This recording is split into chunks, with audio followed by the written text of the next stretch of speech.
Tragedy isn't a new thing to superheroes. Just about every superhero has a dead relative or loved one, the ones that sent them on the crime-fighting path and towards some thematic fashion choices. But life does manage to pile on Peter Parker. Poor Peter puts up with a lot of problems. Just when he finds a girlfriend whose dad isn't a psycho black market weapons dealer, Mysterio's able to score one last blow by outing Peter as Spider-Man. And this was all after S.h.i.e.L.D. went through the trouble of making up Night Monkey. Peter Parker doesn't have the resources of Tony Stark, who was able to out himself as Iron Man. Sure, there's the danger it puts Aunt May, MJ, and Ned in, but there are other issues. As far as we know, the Sokovia Accords are still in effect, and Spider-Man was still doing his thing. But then there's the more pressing matter of the death of Quentin Beck and the doctored footage that blames Peter. Who can Peter turn to for legal advice? Someone who might have both law and superhero experience? Jennifer Walters, the She-Hulk? Well, yeah. But there's another superhero by night, lawyer by day that Spider-Man has a long history with, who might just be searching for a way back into the MCU, and that's Matt Murdock, the Daredevil. With the untimely end of the Netflix Marvel shows and Kevin Feige's vague response regarding the future of the characters, there might be a window where Matt Murdock joins the MCU as the legal representation for Peter Parker. Peter himself swung into the MCU as a supporting character in a Captain America movie, and having Iron Man featured prominently in the first MCU Spider-Man movie, the shared universe has been using that crossover ability to welcome new heroes into the mix. So what would it look like if Peter Parker's legal problems were handled by the Man Without Fear? A lot like the comic books, actually.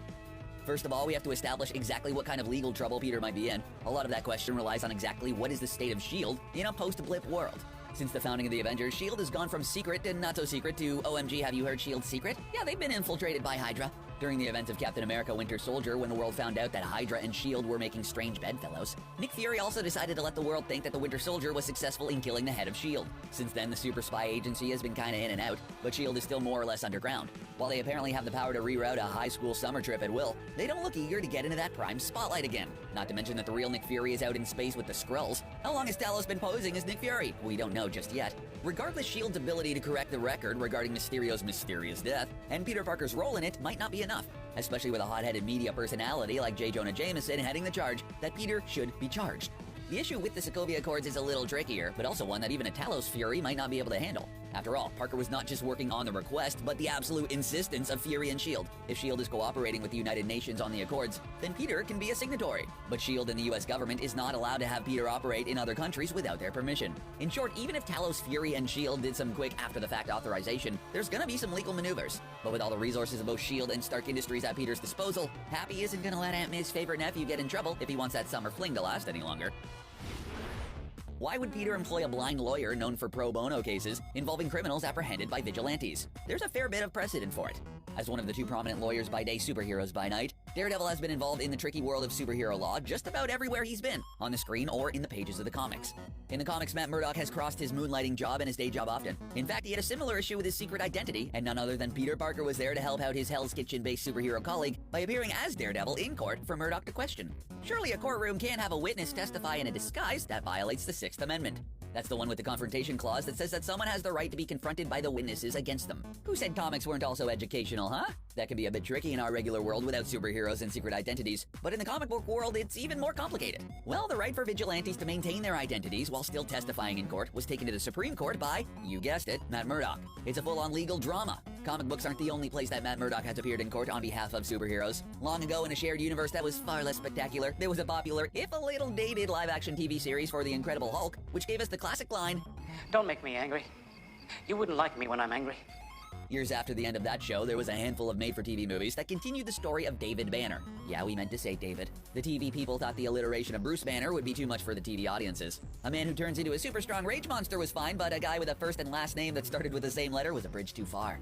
One of those made-for-TV films was The Trial of the Incredible Hulk, as the legal troubles for Banner finally caught up with him. The movie featured a few notable guests, including the mighty Thor, and the first of the classic Stan Lee cameos. Banner's lawyer was, naturally, Matt Murdock. Even on Netflix, Murdock can't completely separate his crime-fighting and lawyering lives. In the second season of the show, he manages to bring in Frank Castle, the man the press called the Punisher, and turns around and represents Castle in court to make sure that he's treated fairly and the people responsible for Castle's unhinged nature are brought to justice. Frank Castle is actually a good man. He doesn't know the difference between right and wrong anymore, and he doesn't need punishment for that. He needs help. Thanks to the manipulation of Wilson Fisk again, this doesn't all work out exactly to plan. When it comes to superheroes and court cases, Matt Murdock is the go-to, and Jennifer Walters, Bruce Banner's cousin, lawyer, and She-Hulk. While Walters is still waiting in the wings to join the MCU or any medium outside of animation and comics, it's Daredevil and Spider-Man's long-standing relationship that makes Murdock a better fit for Parker. The MCU's Peter Parker might have been to space and spent his second movie globetrotting while fighting Mysterio's illusions. Despite all that, Spider-Man has generally been more of a friendly neighborhood type. In defending his New York neighborhood, he has managed to rack up one of the more impressive rogues galleries, and he shares some key figures in that rogues gallery with Daredevil. The most notable, of course, is Kingpin.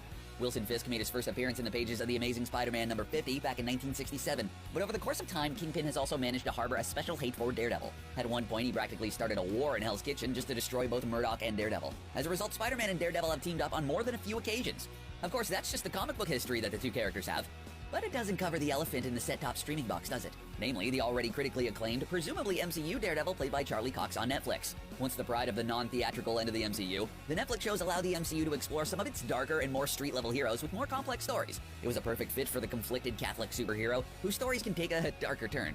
As well received as Daredevil was, it wasn't all sunshine and pancakes between Marvel and Netflix in the development of the shows, which is credited for some of the rift, and perhaps Marvel's willingness to scrap the shows as canon and start again. Making things even more complicated is the internal divisions between Marvel Studios and Marvel Entertainment that has made coordinating the MCU's television properties and film properties that much more difficult. Even Agents of S.h.i.e.L.D., featuring Phase 1 favorite Phil Coulson from Iron Man, Thor, The Avengers, and even Captain Marvel, has had a harder and harder time staying in sync with the MCU. Slowly, the show has less and less to do with the movie continuity as time has gone on. Now shows like Cloak and Dagger on Freeform and The Runaways on Hulu only play slight lip service to the larger MCU. But with world-changing events like Thanos and the Blip, it's increasingly likely these shows exist in a different timeline than the one in the movies. At least that's what Feige seems to be implying when the issues of the Defenders characters appearing in the MCU comes up. He's indicated that they will appear, but to say anything else would be a spoiler. This could be Feige covering for the fact that they haven't settled on a plan, or that they very much have and are trying to preserve the surprise, something they've been very good about up to this point.